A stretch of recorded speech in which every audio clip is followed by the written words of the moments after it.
Asibingelele kakhulu sibalikhulu nababukeli bonke abalandeli bakho bonke abangcwele abalandela lolu hlelo namandla le-ST Media. Yo, abobishop siyambonga uNkulunkulu kakhulu. Angazi izinto zebe sithi siyazama ukuqondanisa angaqondani. Kodwa namhlanje uNkulunkulu usesenzeleke ithuba sibonge kakhulu ukuthi ube nathi la namhlanje. Mhlawumbe ababishop nakubalula baqala ukubona namhlanje mhlawumbe ababishop mengasipha nje ne-intro. Naku for the sake of labo baqalayo nje ababishop ukubona namhlanje. Oh yes. Yes, no Bishop and Ibuthelezi lo ose Peter Magisbeck ngokuhlala la KZN umntwana nje kaNkulunkulu osindisiwe uNkulunkulu owamenzela umusa amen. Amen. Sebo kakhulu baba Bishop bazalwana ke this is the man that I serve under. So yena ke Bishop Isnaila namhlanje. So besinake lapha futhi eJohannesburg lapha eSoweto eDlamini Multipurpose Hall ila sibe sikhona khona ke egameni lika Jesu under the team that says God of our forefathers. So besikhona sonke lapho ke. But ke namhlanje kunesihloko esizokhuluma ngaso la and then ngasegcineni ke we'll give you full details ekuthenini ukuthi what is it that you can expect lapha na eSoweto eJohannesburg. 25 October starting from 9 a.m. kuyoshaya isikhathi santambama la inkosi eyosidedela khona. Bishop ngiyafisa ukuthi ke sikhulume ngendaba yamadlozi.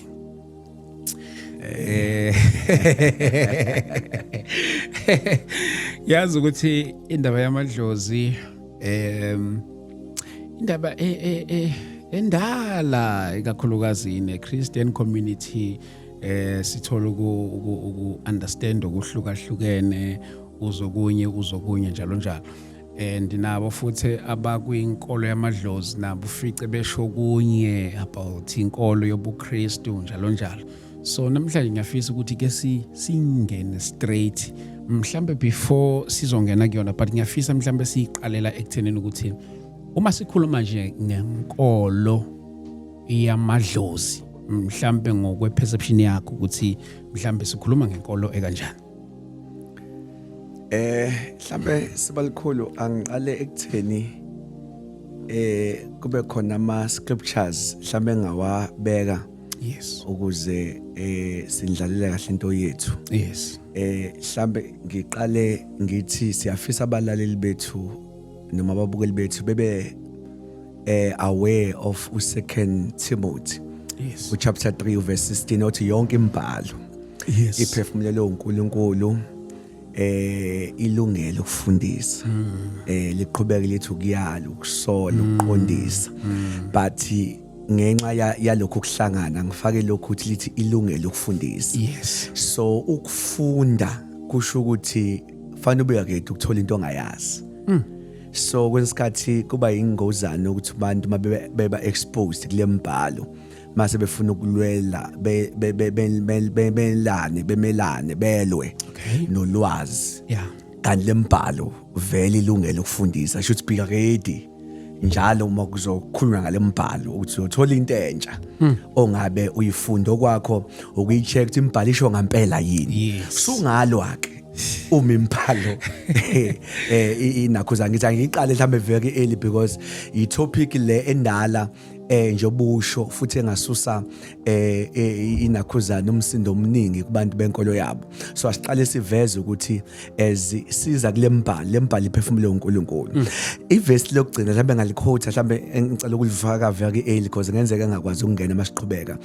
Ileli elikumahubo 119 uverse 160 uthi onke amazwi akho ayiqiniso. Athi nje onke amazwi akho ayiqiniso. So thina as abafundi beBhayibheli akukho kusezwini esingabazayo. Yeah. Yes, laba ngifake le stand sethu. Yes. Izwi silithatha njengoba linjalo. It's more than a doctrine yebandla elithile when it's come to izwi. So namanje basizobuka lento yamadlozi, sizobe sizoyibuka from scripture to scripture kulokho uNkulunkulu asisize ngakho. But masikhuluma ke kumbuzo wakho othi sikhuluma ngani masikhuluma ngenkolo le yamadlozi. Angiveza ukuthi kuthiwa inkolo yamadlozi, abanye bathi yamathongo, abanye kuya ngokuthi abantu babeka kanjani, abanye abafileyo noma abaleleyo. So sizokhuluma ngaleyo yinto leyo. All in all, lenkolo noma ngengcile kuyo kakhulu, ngizogcila mina ekutheni yini singekho kuyona. Kakhulu yini nezwi lesinqabela ukungena kuyona. Sizobe sime lapho because fanele ngichaze iside leli lethu lobuKristu lokungangeni kuyona. But yona abakholelwa kuyo nami sengakhuluma njengomuntu ongaqhamukanga sekholwa, ngoba phela umuntu akazalwa esindisiwe, uzalwa umuntu ezingokabuthelezi, uzalwa esintwini.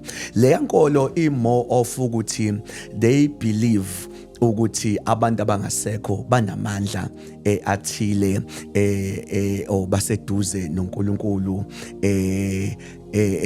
bababhekile. Inkolo nje ukuthi ithemba labo likubona, inkolo ekanjalo. Yes. And then izwi ke lithini ngayo lenkolo yamadlozi? Yeah, Jesus Christ. Angikuveze ukuthi ngokwezwi ayisivumeli thina ukukholwa sikholelwe kubantu abangasekho. Hlamba ngisho izinto futhi ezimbalwa, that is very important ngisaqala yokuthi abantu thina bakithi abangasekho sibathatha njengezihlobo zethu ezileleyo eyilinda usuku lovuko. Yes, angifake leyo. Ihlobo zethu ezileleyo eseyifica ukulala nathi sisayolala eyilinde isikhathi sovuko sonke sibheke ekuhlulelweni. Abayona amademoni balele, balinda usuku lokuvuka. Futhi abawona uNkulunkulu ukuthi singaze sikhuleke kubo. Abantu nje bakithi abangasekho abalele. Asebeficwe ukuthi leli dokodo lidilizwe, kwadilika idokodo, sebelinda usuku labo lovuko. Ngithi ngikuchaze very clear lokho very early ukuthi our stand ngayo lenkolo yokuthi nje balele futhi we do love them ngoba bahambe sibathanda. Futhi siyakwazi ubakhumbula ukuthi yazi kwaJubane ngabe seyahle ngabe seyithi manje, but asidukile kubakhonzeni. Inkolo yethu yobuKristu ifike ime lapho. Why? Angiqale from the very familiar verse Exodus chapter 20, verse number 3. Exodus 20 imiyalelo eyishumi. Verse number 3 wakhona uthi ungabi nabanye uNkulunkulu ngaphandle kwami. Bangcwele yabona iBhayibheli liyingozi uma uzolifundelwa abantu. Yazi ngokukholwa sebalikhulu ngithole mhlambe ngiza la kuwena. All along bengithi leli verse lithi ningabi. Kalithi ungabi. Alisho ukuthi ningabi. Khuluma ngani? Lithi ungabi. I was so interested. Hey, yabona iBhayibheli livela kideep. Alisho ukuthi ningabi. Kodwa lithi ungabi. Uma uya ngokuthi kushuthi ngamanje akukhulunywa ngawo wonke umuntu la. Ingakho no ozolimala engasheshe limala asikhulumi naye. Yes. Uya ku verse number 2 ukuthi ukhuluma ngobani. Uthi mina nguNkulunkulu wakho. Okay. Shuthi la likhuluma nabantu oNkulunkulu wabo. uNkulunkulu lo owenza izulu nomhlaba. Selithi ke kubo ningabi nabanye. So alikhulumi nabo bonke la okokuqala. Lithi nje ungabi, seliveza ngaphezulu lithi ngisho kuwena mina ngoba nguNkulunkulu wakho. If God who created heaven and earth uNkulunkulu wakho then alikuvumela ukuba nabanye uNkulunkulu usathi futhi ngaphezulu yimi ngikusindisile ngakukhipha eGibhithe ezweni lokugqila so futhi uma uthi inkosi yangisindisa kukho lapho engisindise khona umhlengi ungihlengile sethi ke angikwazi ukukuhlenga uphinde ungibhanqele abanye uNkulunkulu angivele ngichaze lapho very early sibalikhuluma ngoba sifunda amavesi amanye azobe sengathi hayi besigxeka asigxeki sikhuluma nabendlu yokukholwa sikhuluma nalaba oNkulunkulu wabo uNkulunkulu lo owenza izulu nomhlaba uthi loyo uNkulunkulu ke ningabe nabanye oNkulunkulu ngaphandle kwami so into ke edala ukuthi singakhonza amadlozi into yamadlozi le abantu abalele inalesi simo sokuthi uma babakhonza babafaka esimeni sikaNkulunkulu ubani uNkulunkulu noma yini uNkulunkulu uNkulunkulu inoma ubani noma yini umuntu athemba kuyo abonga kuyo acela kuyo ancike kuyo yingakho uIsrael ukwakhipha ngisho amacici bakhanda ithole bathi bethu uNkulunkulu wethu so nathi lento abantu abalele ikwi level kulabantu abangakafika entsindisweni yokuthi ikwi level yobuNkulunkulu ngoba even ngiphuma ngiyakhumbula mangikhule ekhaya ukuthi bekukhona indlu okungenwa kuyo sesiyahamba bosibanibani sigadeni bosibanibani nathi ingane siyapha uyabona ukuthi ikwi level yobuNkulunkulu hawu sesiyabonga hawu nisizamile nasinikeza ukuthi nakho ukuthi bakwi level yobuNkulunkulu so uNkulunkulu inoma ubani noma yini ocela kuyo themba kuyo oncike kuyo that is God so liyahluka ke ngezizwe ngiyabona nje la ngangathuka kabi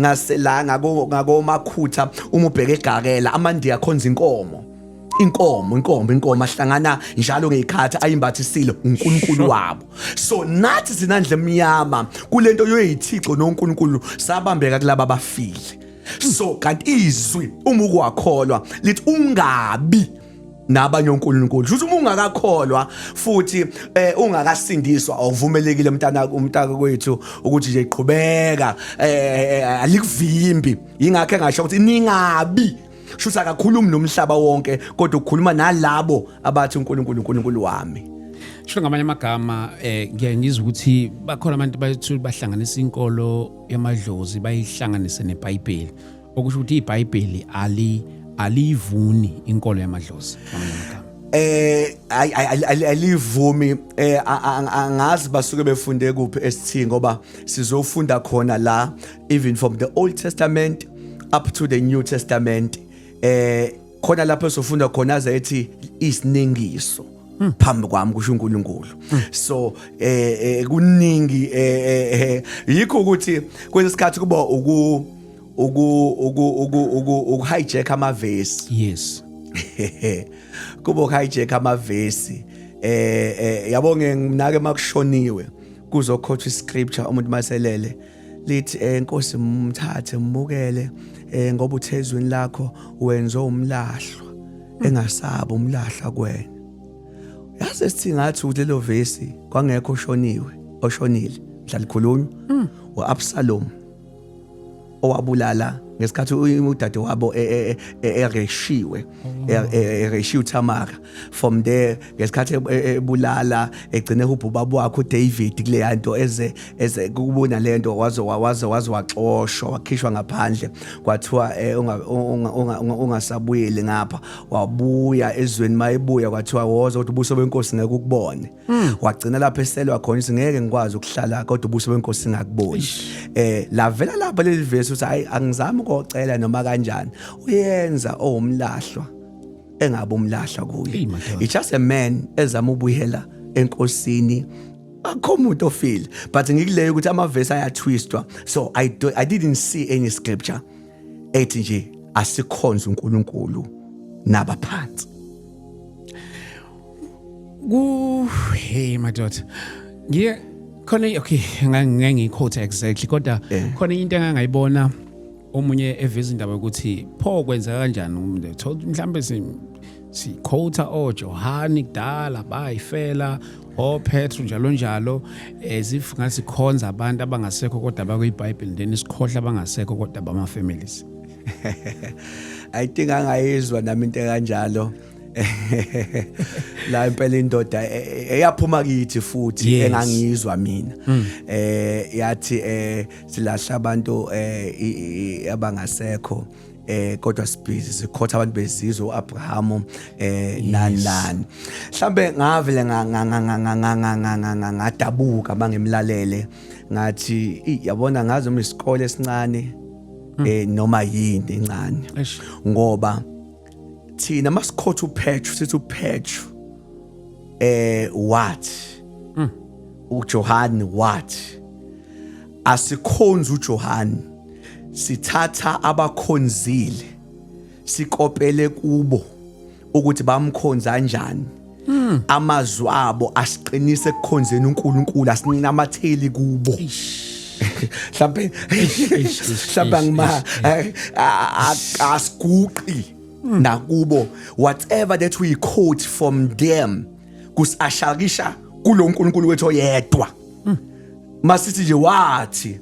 uAbraham ephuma ezweni lakubo we are using the scriptures sisizwa iscripture neexperience yabo konke abakushilo hayi kunamathela kubo yes kodwa kunamathela uNkulunkulu akukho nokugodwa engengakufunda kuJohn kwangenza nganamathela kuye ngagcina ngimguqela ishmadot kodwa makhulu amavesi nanamandla wafundile angenza nganamathela uNkulunkulu so ngiyakuthi ezinye izinto I don't know but asikhothi noma sikhonzi amaJuda nabantu bezizwe no sikhotha abakubhalile kusenze sikholo uNkulunkulu esikholo yena owenza izulu nomhlaba mhlawumbe umunye uzothi manje mansineke inkolo yamadlozi phela iyona nto okay sukela kuyona kudala njalo ayikho into engasilahlekela ngokuthi singabakhonzi wona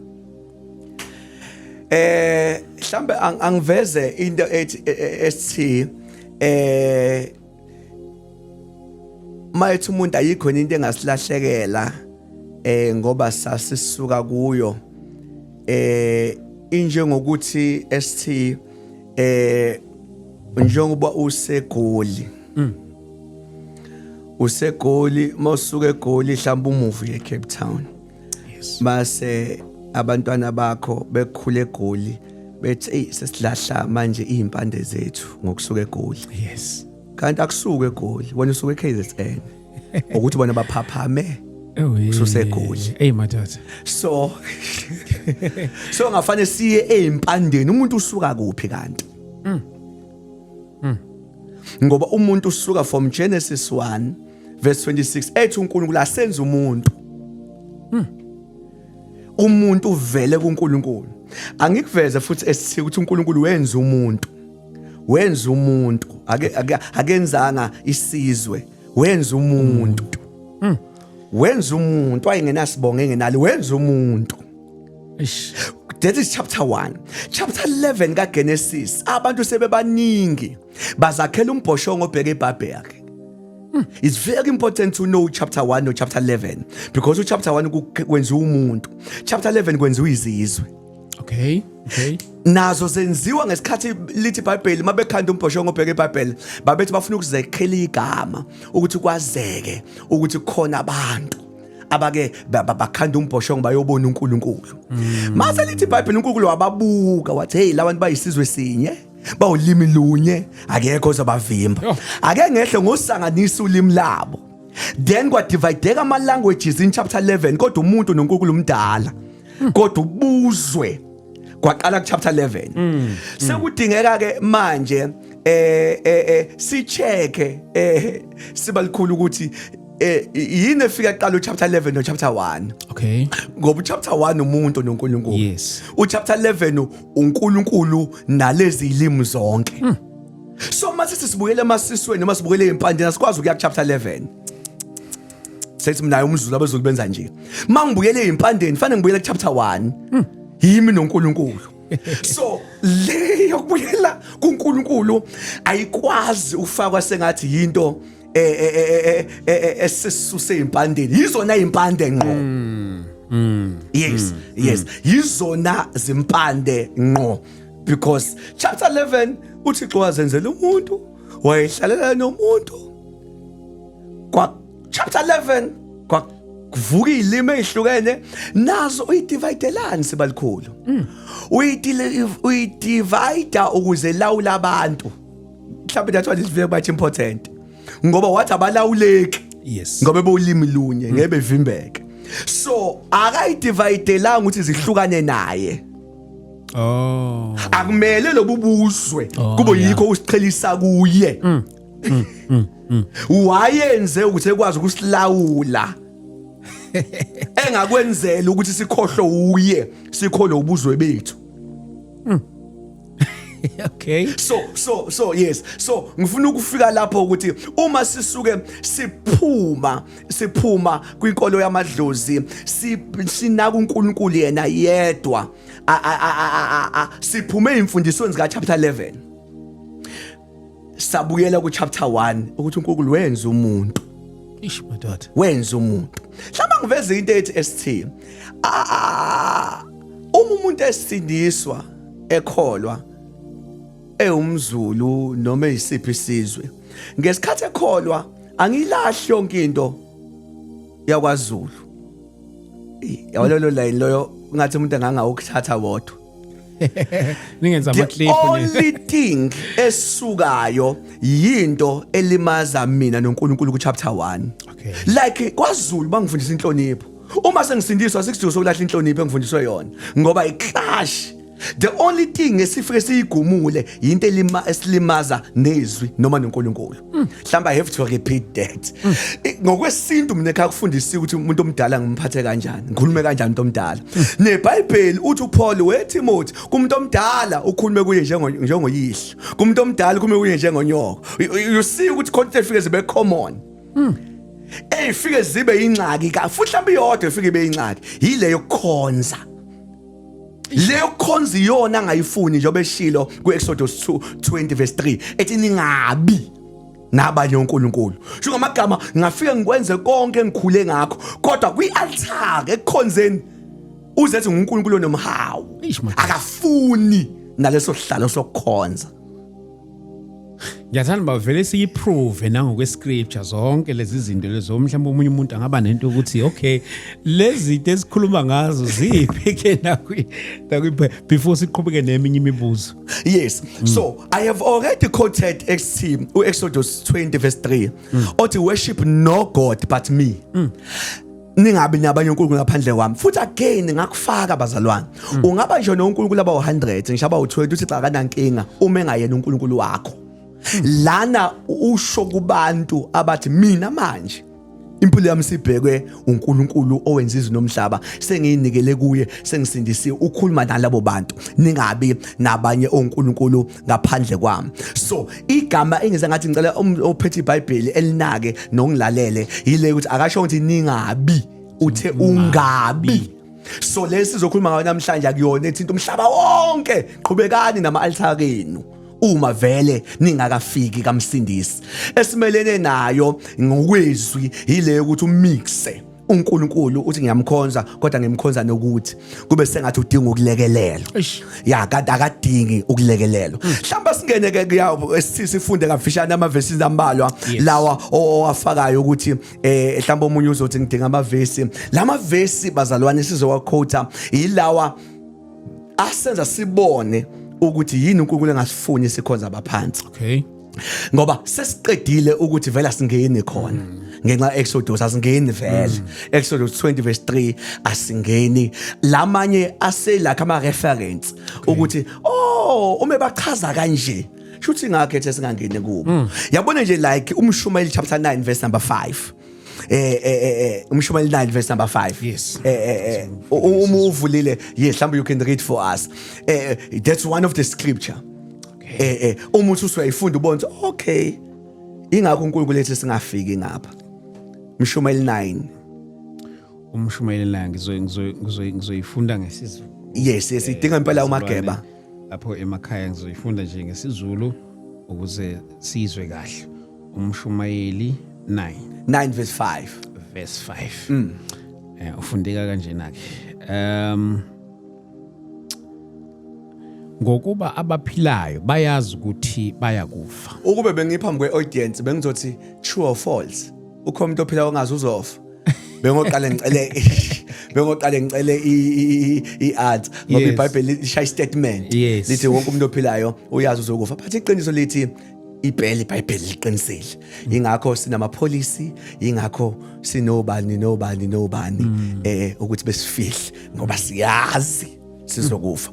Siyakuvuma lokho. Asiqhubekeni ke ngoba lonke izwi lakhe liyiqiniso. Kepha abafileyo abazilutho. Lase livele liqhubeka. Selithi bonke abafile abazi lutho. So lo la inuwodwa esithi ngesikhathi uphuma la usukhonza uNkulunkulu yedwa uphumile ekukhonzeni abaphansi. Uma sulizwa lithi abafileyo abazi lutho. Uvule ubone okay. Kodwa ke the more we read ugcina ngoba singafanele sibe general ngathi siphila kwelinye izwe. Yes. Esithi ngiyacela ungilalele emncwabeni engigadela umuntu ophethe ihlahla. Ngifuna umnake into azobe eyikhuluma uyobe fakaza leli verse. Lo muntu obephethe ihlahla lo mlahla Nkosi uyomuzwa efika ethi mina umfowenu. Awu. Ngizisholani kade siphila. Ngizisholani manje kade siphila ola lonke. Imina umfowenu. Yes. Imoto ke mfethu lesingena kuyona. Itende mfethu lesingena kulo. Why these details? Ish. Unginakele nje lo muntu loyo. Mase uba naleli verse engqondweni ukuthi konje abafileyo lithe iBhayibheli abasazi lutho. Unginakele lo muntu loyo inkonzo isiphumile ivaliwe kodwa kudingeka lo muntu eyomtshena ethi inkonzo isiphumile inkonzo. Iphumile inkonzo. Ikwakho mfethu la. Umtshela ngisho ikwakhe. Shuthi impela singavumelana ukuthi iqiniselizwe malithi abafileyo abasazi. Ngishathi ungizalile uma ngikholelwa kulezo zinto fanele mangifika ngithi mina indodana yakho. Chazela. I have to give details. Yeah. Ngicela uqhubeke usifundele. Kepha abafileyo abazilutho futhi abasenawo umvuzo ngokuba ukukhunjulwa kwabo sekukhohlakele. Abasenawo umvuzo uchaza nje umuntu made ephakelwe ekhaya akasaphakelwa ziyagqabuka izinto ezithile akade vele elokho eyithola once umuntu khona izinto ezifriza into esiyaziyo leyo. Ngicela ungifundela leli elilandelayo because yilona kakhulu eliveza ukuthi why singangeni la ekukhonzeni abaphansi. It's very much important ilivesa azolifunda. Yes. Uthando lwabo Liba into ezu3 lithi uthando lwabo nokuzonda kwabo ukuzonda kwabo nomhawu wabo sekuphelile. abafethu shuthi abathandi abazondi abanamhawu shuthi esithi akukho engizokwenza ukuze bengithande akukho engakwenzi ukuze bengizonde abazondi abathandi. Ish. No, this scripture is very much important. Akukho ukuthi ngiyoshaya mhlawumbe inkomo ezu20 engizayibachazekileke. Abathandi uthando liphelile. Akukho engizothi yangisakwenza ishuthi hey manje kuzongibhedela abazondi. Can you read one more time abasibom this scripture? Uthando lwabo ukuzonda kwabo umhawu wabo sekuphelile futhi abasenaso isabelo nanini kukho konke okwenziwa phansi kwelanga. Amen. Baphumule as I've said ekuqaleni kwami baphumule la umuntu alindele khona usuku lokukhala kwecilongo ukubuya kwenkosi sibheke sonke ekuhlulelweni njengamanje abazondi abathandi abanasi sawo akukho engathi hey manje kuzongibhedela kuzophetha ngempela ke manje kuzophetha ngempela ke abazondi scripturally biblically abazondi ingefana ngishaya indidle esiphithi abathandi. This is my advice bazalwane as I'm reading here ST engiyibonile ekukholweni ngale yonke lento le eyokuthi ngiyafisa kube ngathi usilalela umuntu osenomzali ophilayo. Because imfundiso yethu thina izwi lisifundisa ukuthi mondle umzali wakho. Lize lithi uma ungamondla umubi udlula umuntu ongakholwa. Ungamlindi ezefe. Because imfundiso yethu ayivumi lento oqhamuka sowenza izinto ade ungamazi umuntu ephila. Awufunda uverse 10 lapho uzomangala. Because inqwaba ifike yenza amadila amaningi, yenza imicimbi eminingi. Umuntu ngobe kaseka. Verse 10 konke isandla sakho esifumanayo ukukwenza. Lithi konke isandla sakho esifumanayo ukukwenza. Njengoba ukwazi ukuwasha, ngikwazi ukumthengela isinko, ngikwazi ukuthenga impuphu. Isandla sakho esifumanayo ukukwenza, lithi kwenze. Ebhuti kancane nje sicela ungifonelena nangu ubaba lapho ngibona imiss call ngicela ukubuyele kule ngitshela sasengaphakathi. Yes. Eish. Lephezulu ya. Verse number 10 uthi konke isandla sakhe esifumana ukwenza lithi kwenza mase qhubeka lithi ngamandla konke sho ngamagama ungakwenza ucomplain ungakwenza ubalisa lithi ngamandla konke mase libala izinto ngezantsi lithi ngoba akukho umsebenzi akukho nakwazi akukho nakuhlakanipha endaweni yabafileyo shuthi wantu wamenzela sefile uyabukisa kubantu yena akazi. So it's very bad ukuthi abantu bethu banemfundiso yongabanaka abazali.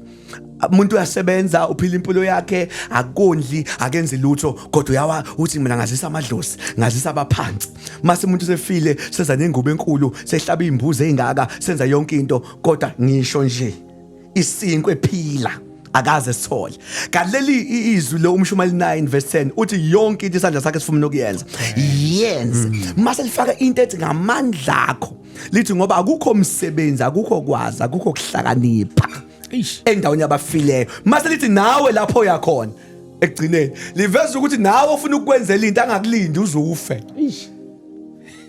So leso scripture siveza into ethi uma unomzali uephila unethuba lokumenzela yonke into futhi ithuba ongeke uhlezi unalo. Yingakho iBhayibheli lithi konke isandla sakhe sifumana ukwenza. Sho ngamagama angingalindi simhlanga sebenza kahle ngomenzela ukuthi mhlambe uyongothi ngisebenze bengasekho. Yingakho lithi ungalindi yonke isandla sakhe sifumana ukuyenza. Shuthi noma ngathi uyinto encane ingakho nje athi umwashela.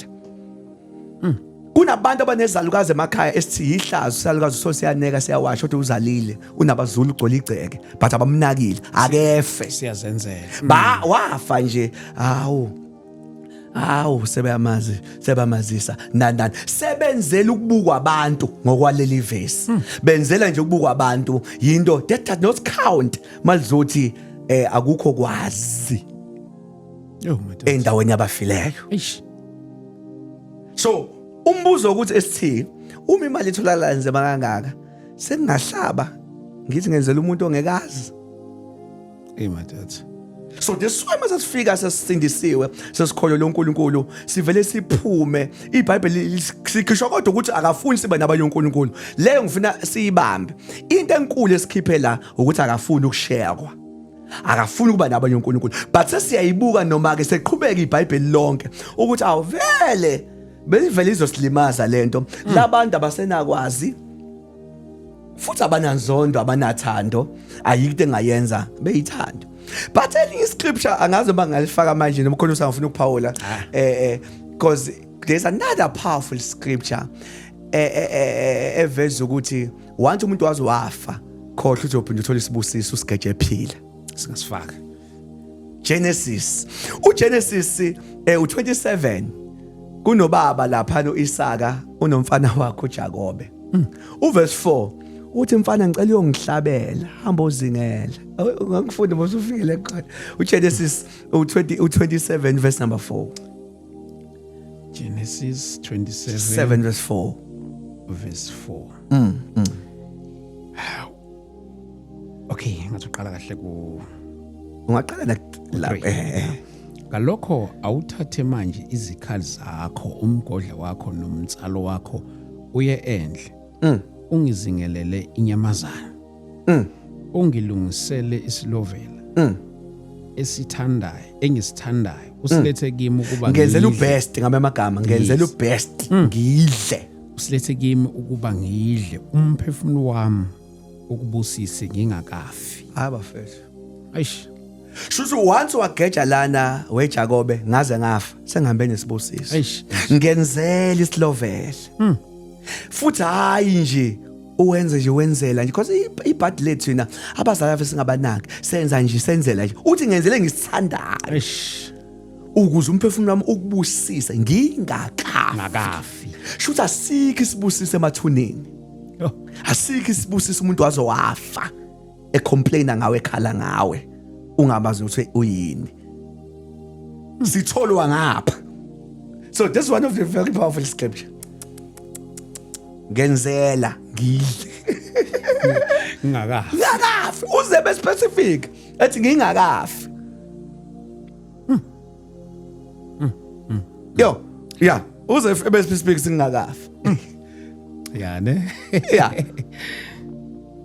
Eish. No. there are so many scriptures mbuye ngidedele nethuba lakho esithi but there are so many scriptures that's one of the scripture again ethi nginali ikhehle lingikhulisile sedlulile emhlabeni kodwa bekumele ngenze sure lingakadluli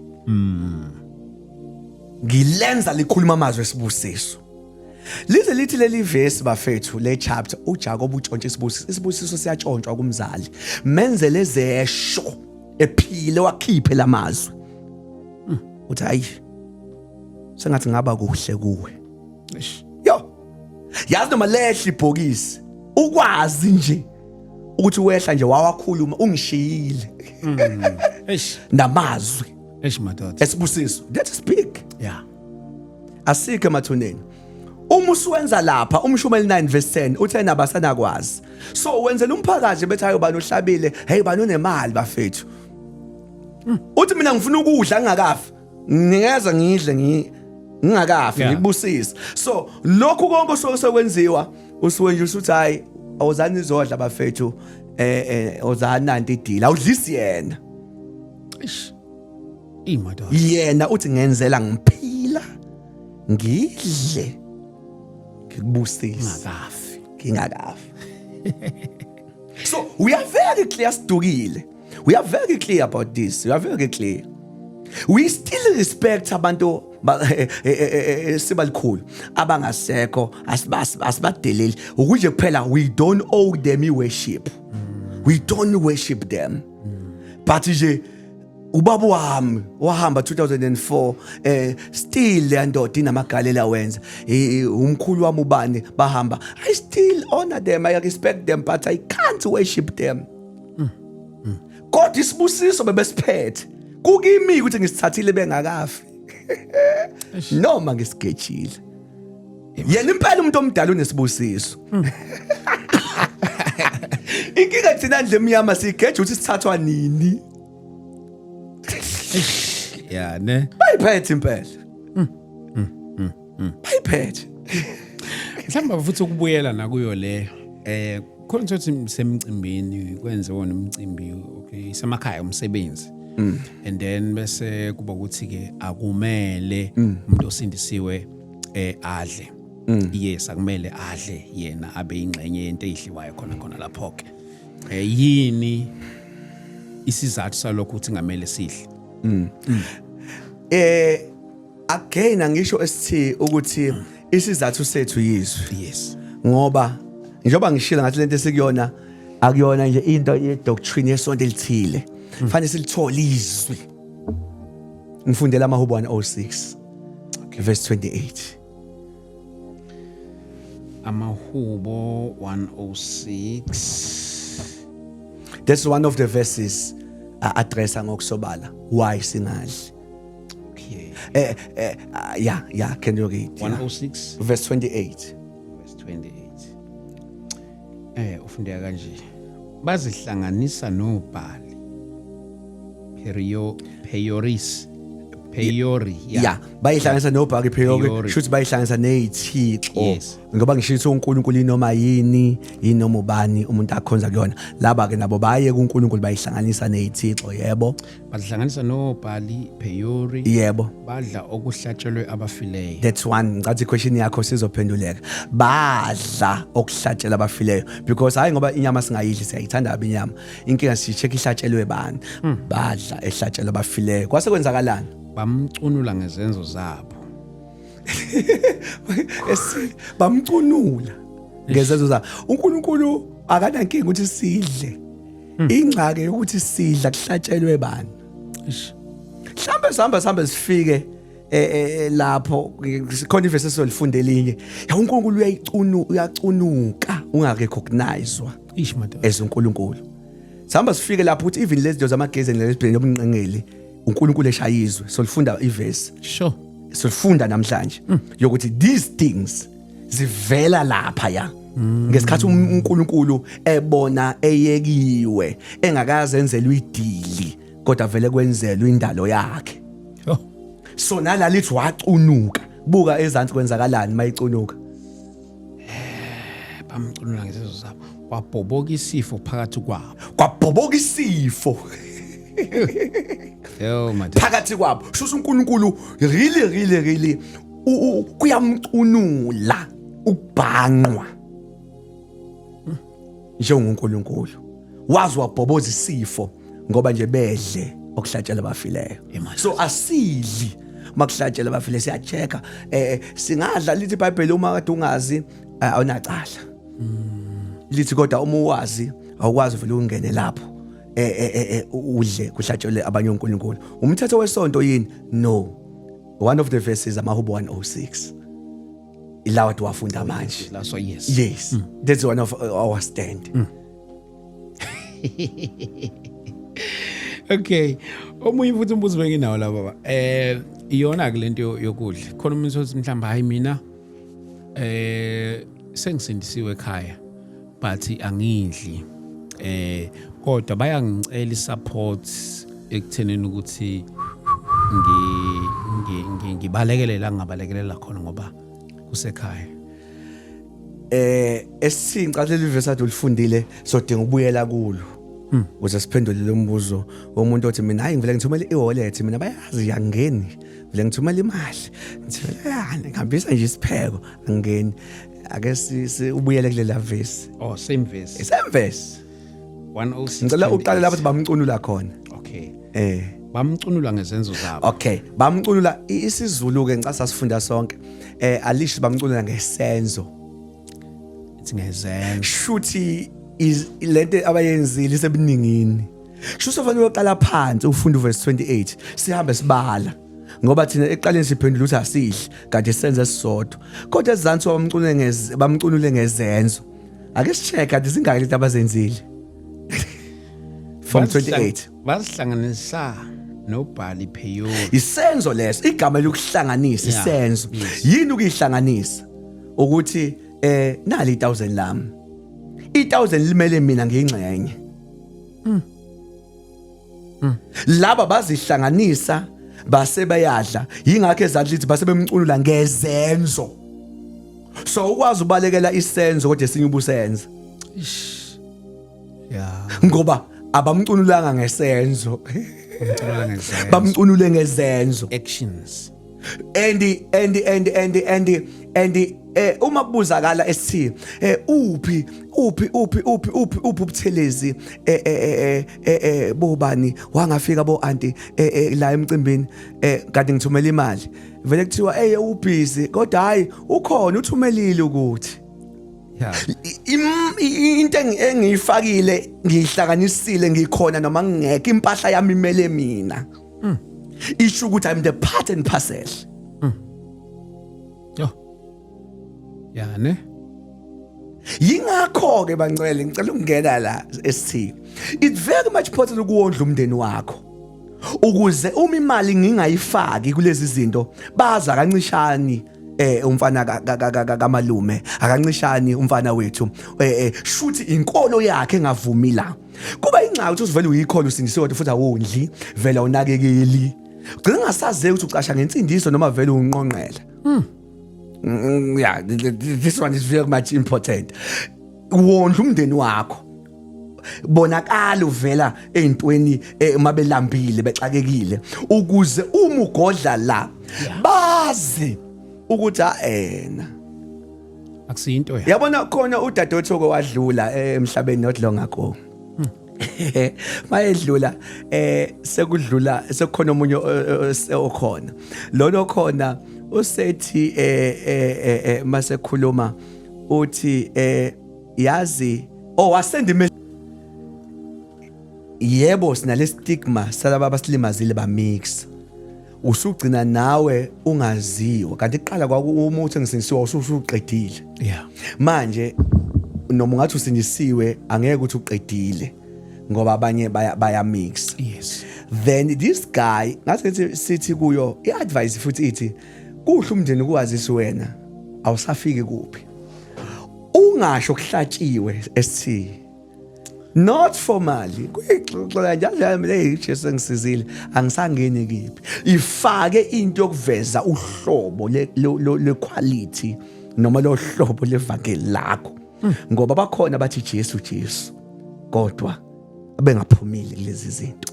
So ifake benyuse umoya phumo awulu uyayifaka nje. yeah, Voice yakhe inkambo. Ubafakile isithombe uthi wena ukuphi la ungasafiki khona emva kwalokho iba nenkambo kungahlatshiwe. Futhi ungayikhulumi sekuhlatshwa manje hayi mina ngisayi njalo lapha eli yazi Jesu sengimthathile angifiki lapha mase ushaya inkambo. Most yabazane bethu ke ST ishawa yini abanye bayakusho ukuba batshena umndeni angisafiki kephi nakephi kodwa umuntu ebhede efane nabantu bakuba bangakholwa. Ebhede kule level yokuthi manje kusho lensindiso yakhe ayikuvuma ukuthi uhlaba kodwa yavuma ukuthi idelela ayivuma ukuthi ihlaba kodwa ubhizi usindisiwe kodwa nakho usunezingane ezinye uphinde wayithola usindisiwe ngaphandle yabo usulimaza iphimbo ivoice. Sahamba senze imvuselelo ngakubo kale mbhemu senze imvuselelo usethi lo mbhemu lo baba bami inkinga bakhona ngideal nobaba baba bawu7 ilomndeni okholelwe ekutheni lamadoda athi umuza kona wami umuzo baba so manginendaba yala kuza bonke obhuti onke amakhehla lawo azoxoxa udaba la umuzo okhabazela ilenhlobo kanjalo uma lo daba lami inkinga ngideal nobaba ongizala enyameni ngidila nobaba eish uthi kwathi kuhlezwi ST kuhlezi ko round ixoxo le ndaba yami ixoxo akekho ubaba osindisiwe kanti ubaba lo wami inkambo yami uyayazi uthi kwathi ngiphoqwa ukufakwa kulento uthi angikholwanga ngizobaba ethi bafethu lo mfana bengihluphe kangangeni lenkolo yakhe yeba ngifuni lenkolo yakhe kodwa ingilekelelile eish enangihalele buye beyilento ade yiyo bengicela bafethu imiyeke lo mfana wami nama ngifuni lento yakhe uthi baba akayifuni insindiso uthi kodwa into engangiyo ngakasindiswa hey madod eish indlela angayifuni ngayo kwaphoqa ukuthi akathambele ungafuni insindiso ukuze ngabuyele entweni lengangiyo. So ngizama ukusekela lento ukuthi I've seen ukuthi abazalwane balahla inkambo kanti yona into ene voice ebalekelelayo modern ukubashumayeza ngibashumayeza nginalo neverse ongabe lifuna iverse ukuthi iverse la lento lihash lona eish lihash Matthew 10 go verse 34 uJesu uthi angizelanga ukulethuthula uthi ngilethe inkemba uthi ukuhlukanisa umuntu noyise uthi othanda uyise nonina kunami kangifanele akasho ukuthi ungabathandi uthi kodwa ungabathandi kunami uma ubathanda kunami uthi awungifanele. iBhayibheli strong kakhulu yingakho ngithi angifake kule level ye advice ethi nje wena mntanami wena nje ongakakholwa ongabi nakhaya ongakabi nekhaya lakhe yimini sengathi inkambo yakho daily ingabadla kuthi kuphekwa ngamagame omunye bengafuni wena uzupheke ngisho abanye uma benakho uthi yavele ngisuke ngipheke ngeke uma melambe lokho kulinda ubani bani uzulile yebo igame akuyona eyami ngaleyo nto usunento eyivoice eyiphimbo ekukhulumelayo iproblem ke esikuyo kuleyo question i-youth theatre ayinaki inkambo kodwa iqhamuka sizothi manje angifuni ukungena kulezi zinto mina ngiyakholwa kodwa inkambo into engabe yamkhulumela akayinaki izinto nje ezibalekile inkambo yeah manje baba lento Matata ngiyangibona abanye uthuthi mhlawumbe abanye bebe ne theory ukuthi hayi ngiyamkhonza uNkulunkulu ngiyamkhonza namadlozi into engekho leyo awukwazi ukukhonza kokubili no awukwazi ukukhonza kokubili mhlambe okay nali verse elingavele liphendula Deuteronomy ngicela mhlawumbe ungifundele that Deuteronomy 18 verse 10 awukwazi ukumixa 18 verse 10 18 verse 10 ngicela nje ungifundele lawo mavesi yangicathi azoba mathathu okay yeah makungafunyanwa kuwe umuntu odabulisa indodana yakhe noma indodakazi yakhe emlilweni noma umbhuli noma ohlola imihlola noma owenza imilingo noma umlumbi noma owenza iziphonzo noma obhula emadlozini noma umthakathi noma umlozikazana ukuba yilowo nalo ozenza lezi zinto uyisinengiso kuJehova ngenxa yalezi zinengiso uJehova wakho uyabaxosha phansi phambi kwakho iveza ukuthi nje akasifuni sihlole akasifuni sibhule akafuni sibe kulento yamadlozi uthi kuyena isinengiso ngicela uqhubeke ugcine ku13 mawuphelele kuJehova uNkulunkulu wakho hayi caze uphendulekile uthi angifuni ukukushaya ngamazwi uthi phelela kuJehova uNkulunkulu wakho unless uma ufuna ukuba into yamadlozi ibe into yamadlozi musu umix hamba uye lapha yana because lento ukuthi hayi nami ngiyamkhonza phinde ngikhonze nobani indlela namandla ngayo akadinge kulekelelwa akadingi into engamsiza akadinge incedwa ufuna umuntu ephelele kuyena as a 10 ngabe nabanye nokuthi ST asiveze into ethi iBhayibheli sifundisa ukuthi into edala ukuthi izizwe eziningi zibe noNkulunkulu abaningi bekuyini bokuthi oNkulunkulu bakhona aba limited uma benothixo wemvula akakwazi ukukhipha ukudla yes emva lokho uma bekwazi ukukhipha ukudla akwazi ukuvula ibeletho so then begcina bekhanda uNkulunkulu bekhonza uthixo abaningi ukuze bebe noNkulunkulu abakwazi ukwenza yonke into edinga umuntu manje lona wethu uma ezothi uLuka 1:37 ngoba kukho lutho ngeke lenzeke kuye hey Matata now what is the need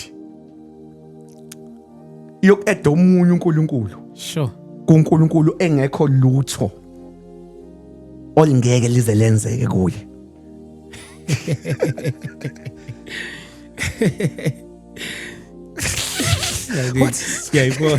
what is the need ngoba nalaba siye kutheni bafike kanjani koNkulunkulu bafike kutheni hayi mangifuna ukuthi angikuthola ngizama sikhandele uNkulunkulu wakho manje lo uyibelethu uyayivula lo uyaphilisa hey madam mafuna imvulwa benginyuka omama nama umbrella bawucela imvula ezintabeni behle lina imvula iyayehlisa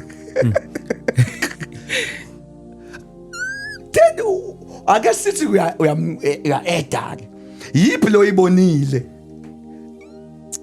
ukuthi ayi ngathi yamhlula le akakwazi ukuyenza le ake ngizame ukufaka amadlozi uma ngifake ini yamhlula le Matata yo noma ngathi ufuna ukumsiza ke usungamsiza umthini umuntu umhlaba wonke osentendeni yesandla sakhe iBhayibheli alisho usesandleni usentendeni into encane umhlaba kuyena usentendeni yesandla sakhe wazi inamba yeinwele inkanyezi ezibize ngamagama how can you assist that person owazi uze ethezwini ngazi igama ungakaliphimiseli ukuthi uzothini yo Hey. How can you assist that, Scott? Ne, hayi baba. Lesi sifundo samadlozi ngicabanga ukuthi isifundo esibroad kakhulu. Esinezinto eziningi.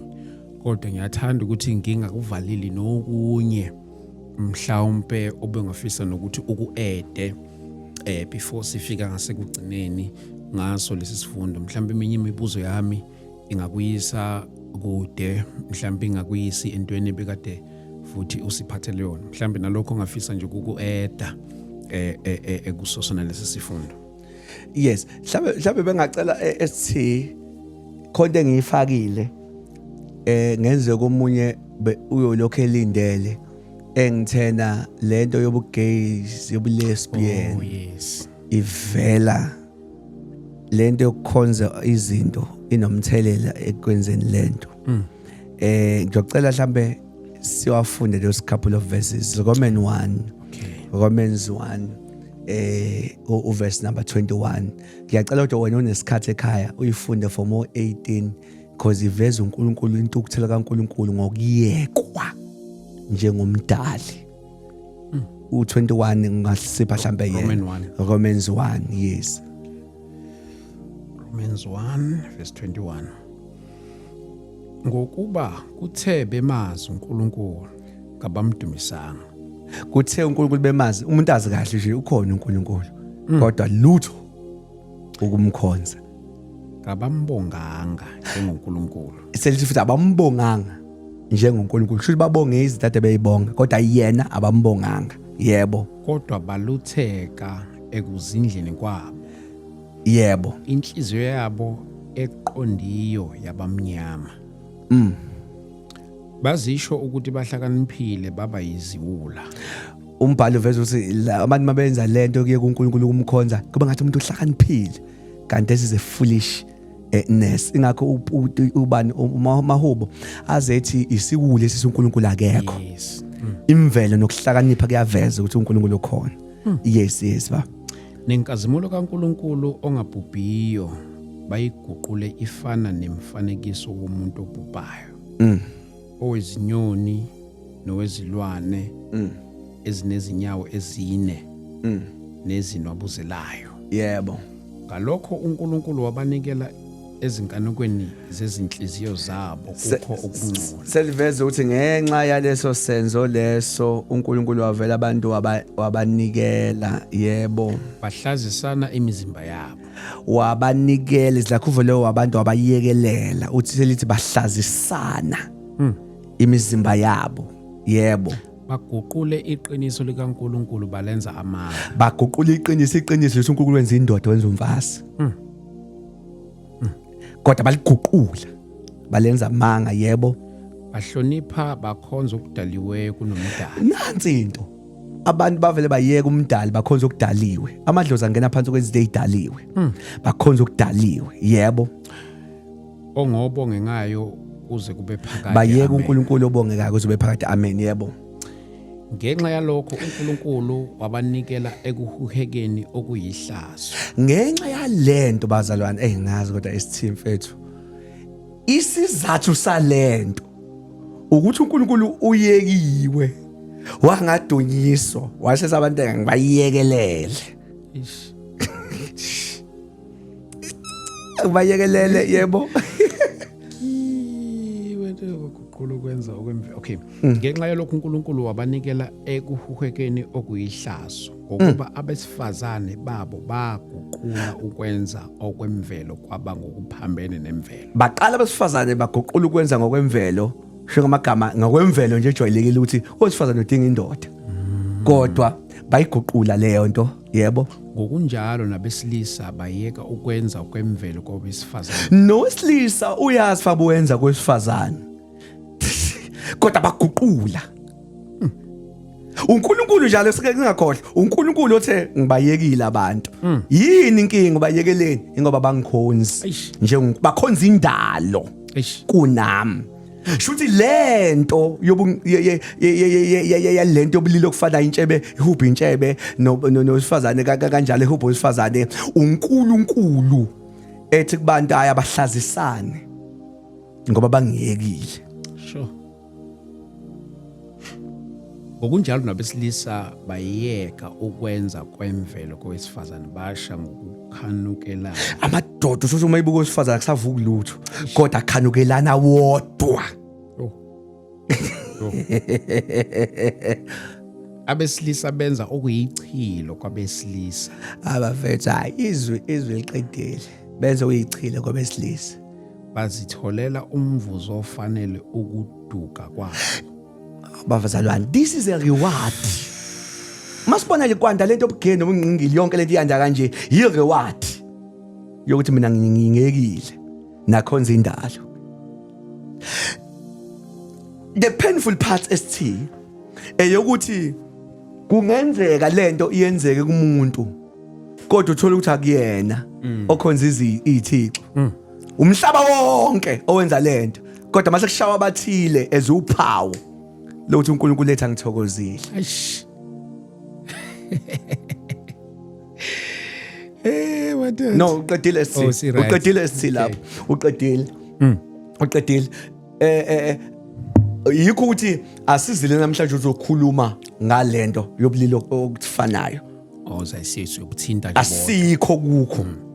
Kodwa sikhotha into yokukhonza amadlozi, into yokukhonza indalo, ukudlithi iBhayibheli bangiyekile. Bavele bakhonza okudaliwe kunomdala. Nami ke ngizobayekelela.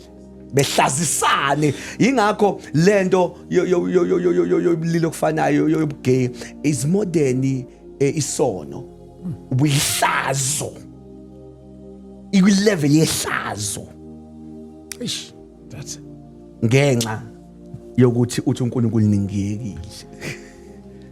Bishop siyoyenzela ilanga layo le yobugay sikhuluma yodwa. Ngiyathemba ukuthi bayosizakala abaningi kuyona yona ngoba ngibonile isematheni ekakhulukazi kulezi insuku ayongizwe wafike kaphi kodwa thina ngeke singene njengongizwe ngeke singene njengongizwe sizoyingela ngezwi. Yeah, nanokuthi okunye our stand is very clear. We love them abantu bakaNkulunkulu futhi bashawe hayi ngenxa yabo ngenxa ethu sonke ukusayeka uNkulunkulu. We must be clear ngoba oxhama umuntu sethi abahambe sebelwa nabo kanti umuntu ubhizi kodwa ekhaya ukhonza amadlozi umuntu ubhizi ekhaya ukhonza izithixo uyena okhiqiza lento. So our stand it is very clear ukuthi these people are victims. Eish. Olaka likaNkulunkulu olingazile kubo olizekithi sonke. They need ukuthi sibathande, they need ukuthi sibaphe iqiniso likaNkulunkulu bebe delivered. Sizokhuluma ngelanga layo. Siyenze ilanga layo. Bishop siyabonga kakhulu. Yeah. Yes, nangomhla ka-30 Bishop no ngithi mhla ka-30 mhla ka-25 sizobe sise Soweto eDlamini multipurpose. Mhlawumbe nje baba ukugcizelela nokuqinisekisa nokuza kwakho nanokufaka amazwi engcizelelo ekuthenini ukuthi yini ongayisho ebantwini bakaNkulunkulu and what is it that they can expect nangolo lasuku. Yes sisegoli lapha eSoweto mhla ka-25 October. Yes.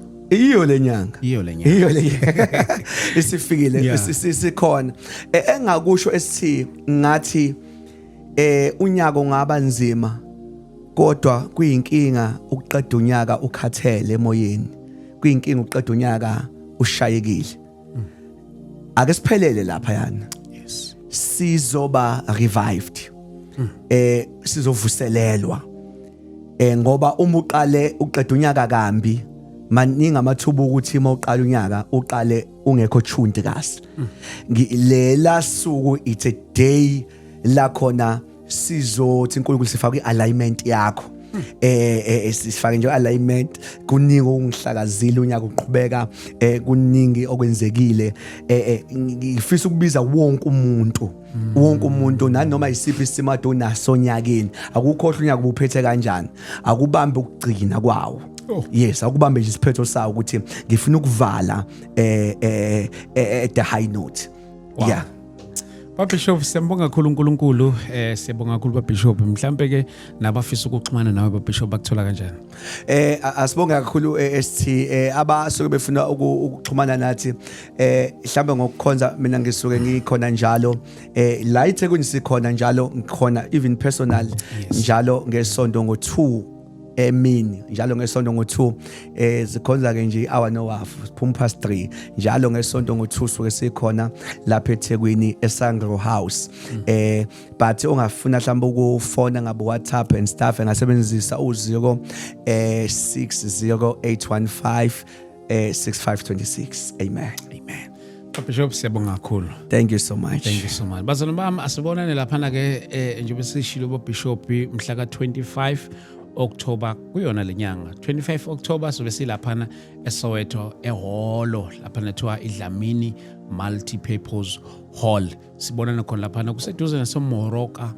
Police Station yes noma ngabuza iMoroka Police Station sizobe silapho ke eSoweto eDlamini Multipurpose I cannot wait to see you there uNkulunkulu anibusise kanicine God bless you amen